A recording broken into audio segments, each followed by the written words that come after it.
아득바득 애쓰는 자는 자신을 사지로 몰아넣는다. 굳이 살 곳에서 나와 죽을 곳으로 가는 이가 있다.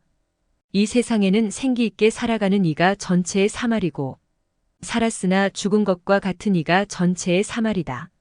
그렇게도 쌩쌩했건만 바쁘게 움직이다가 스스로 죽을 곳을 향해 가는 이가 또 전체의 사말이다. 이는 어째서 이겠는가? 그들이 아득바득 애를 쓰고 있기 때문이다. 큰 일을 하려 하지 않기에 큰 일을 이룬다. 도를 따르며 사는 사람은 마치 이리저리 떠도는 듯 그 무엇에도 구속받지 않고 오른쪽으로도 왼쪽으로도 움직일 수 있다. 공을 세우고 맡은 일을 해냈어도 그것을 내세우려 하지 않고 자신의 이름을 드러내려 하지 않는다. 만물이 순종해도 그 주인이 되는 법이 없고 늘 욕심이 없으니 이 모습은 가히 작단하겠다. 만물이 뒤에도 그 주인 노릇을 하지 않으니 이 모습은 가히 그닥하겠다. 성인이 큰 일을 이루는 것은 이런 이유에서다. 무리해봐야 잘 되지 않는다. 발 뒤꿈치를 들고 서 있으면 오래 서 있을 수 없고 가랑이를 벌려 큰 걸음으로 가려고 하면 제대로 걸을 수 없는 법이다. 자신을 과하게 드러내려고 하면 오히려 인정받지 못하고 무리해서 보려고 하는 사람에게는 상황이 잘 보이지 않는다. 스스로 자랑하는 사람은 그 공을 인정받지 못하며 거만한 사람은 다른 사람 위에 서지 못한다. 도의 관점에서는 이러한 행동을 식후의 대접이요 쓸데없는 참견이라 한다. 도를 체득한 사람은 이런 행위를 하지 않는다. 진정으로 바라는 사람은 바라지 않는다. 집착하지 않으면 잃지 않는다. 잘하려고 애쓰는 자는 실패하고 집착하는 자는 오히려 잃게 됐다. 성인은 무리해서 잘하려 하지 않기에 실패하지 않고 집착하는 바가 없기에 잃지 않는다. 사람들은 무언가를 하고자 할 때 항상 그 일이 거의 성취될 즈음에 실패한다. 마지막도 처음과 같이 조심하라. 그리하면 실패하지 않는다. 큰 일을 하려 하지 않기에 큰 일을 이룰 수 있다. 부드럽고 약한 것은 삶과 같은 편이다. 사람이 살아있을 때는 그 몸이 부드럽고 순하나 죽음을 맞이하면 강직되어 굳어버린다. 온갖 동물과 초목도 살아있을 때는 부드럽고 약하나 죽게 되면 죽던 마르고 뻣뻣해진다. 하여 굳어진 것은 죽음과 같은 편이라 하고 부드럽고 약한 것은 삶과 같은 편이라 한다. 부드럽고 약한 것이 강한 것을 이긴다. 무언가를 조이려면 우선 펴게 해주고 상대방을 약하게 만들려면 잠시 강하게 만드는 게 제일이다. 무언가를 떠나보내려면 잠시 함께 있어주고 무언가를 빼앗으려면 우선 갖고 있게 하라. 이것이야말로 한없는 지혜이자 부드럽고 약한 것이 강한 것을 이긴다는 이치다. 물고기가 연못에서 나와 살 수 없듯 이러한 도를 벗어나서는 나라를 다스릴 수 없다. 게다가 이 예리한 무기는 이러이러한 것이라 말로써 남에게 설명할 수도 없다. 세상 만물은 굳세어지면 쇠해지는 법이다. 공을 세워도 오만하지 마라. 공을 세워도 과시하지 마라. 공을 세워도 자랑하지 마라. 공을 세워도 그 자리에 오래 머무르지 마라. 이것은 공을 세워도 강한 자는 되지 말라는 뜻이다. 세상의 모든 것은 기세가 맹렬하면 쇠하기 마련이니 강함을 계속 추구하는 것은 도에 부합되지 않기에 그렇다. 도에 부합되지 않으면 얼마 가지 않아 사망할 수밖에 없다.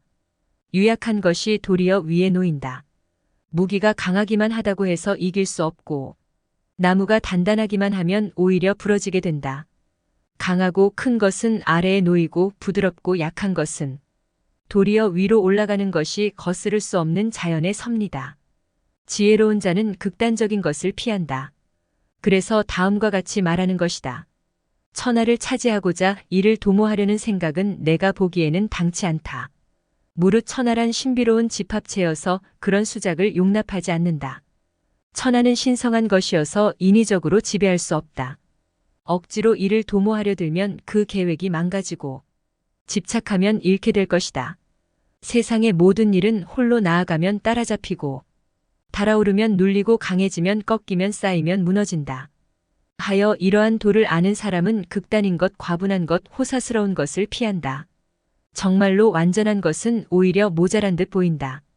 가장 완전하게 이루어진 것은 부족한 듯 보이나 아무리 사용해도 망가지지 않는다. 가장 충만한 것은 비어있는 듯 보이지만 아무리 사용해도 바닥을 드러내지 않는다. 정말로 고든 것은 굽어 있는 듯 보이고 정말로 뛰어난 솜씨는 오히려 서툰 듯 보인다. 가장 정교한 것은 보기에는 둔탁하고 제일 탁월한 언변은 어눌한 것처럼 보인다. 정말로 거침없이 뻗어나간 것은 오히려 움츠러든 듯이 보이는 법이다. 냉정을 잃지 않고 세상을 이해해야 한다. 세상을 볼 때는 쓸데없는 생각을 모두 버리고 그저 있는 그대로 허심탄회하게 받아들여야 한다. 이 태도를 극한까지 철저히 지킬 때 이를 일러 냉정을 잃지 않는다라고 말한다. 삼라만상은 세상의 근원에서 왕성하게 생겨나 제각기 뻗어나간다. 허심탄회하게 바라보면 이것이 근원으로 돌아가는 운동으로 보인다. 실제로 만물은 태어나서 활발하게 움직이다가 머지않아 각자 그 근원으로 돌아갔다. 세상이 이러함을 이해하는 태도를 일러 냉정이라 한다. 너무 애지중지하면 호되게 잃는다. 명예와 신체 중 어느 것과 더 친한가? 신체와 재산 중 어느 쪽이 더 소중한가? 무언가를 손에 놓는 것과 손에서 놓는 것 중 어느 쪽이 더 마음에 고통을 주는가? 무엇이든 너무 애지중지하면 호되게 잃게 되고 지나치게 많이 모아두면 반드시 몽땅 도둑 만든다. 만족할 줄 알면 모욕당하지 않고 그칠 줄 알면 위태롭지 않아 오래도록 평안할 수 있다. 대군을 이끄는 자는 경솔하고 성급해선 안 된다. 무거운 것과 가벼운 것을 하나로 내놓으면 무거운 것이 아래로 내려가 그들 사이에 뿌리 역할을 하고 조용한 자와 소란한 자가 함께 있으면 조용한 자가 뿌리가 내려 소란한 자의 군주가 된다. 무거움은 가벼움의 뿌리요. 차분함은 조급함의 주인이다. 대군을 이끄는 자는 수많은 말을 듣더라도 예민하게 독려하지 말고 행동함에 있어 온종일 조용하고 묵직해야 한다. 한 나라의 군주가 어찌 몸을 가벼이 움직일 수 있겠는가? 가벼우면 뿌리가 되지 못하고 조급하면 주인의 자리를 잃는다. 감사하고 또 감사하라. 우리는 가진 것에 대해 감사하고 감사해야 한다. 가장 호화로운 집은 아니더라도 여전히 집의 빛과 따뜻함을 제공하는 태양과 달이 있다. 이것은 우리가 인생에서 받는 많은 축복과 선물을 받은 것을 의미한다. 비록 그것들이 항상 곁에 있지 않더라도 말이다. 우리에게 부족한 것이 아니라 우리가 가진 것에 초점을 맞춤으로써 우리는 감사와 만족감을 키워야 한다. 가장 아래에서부터 감사함을 키워야 한다. 그래야 비로소 만인을 돌볼 수 있는 군자가 될 수 있다.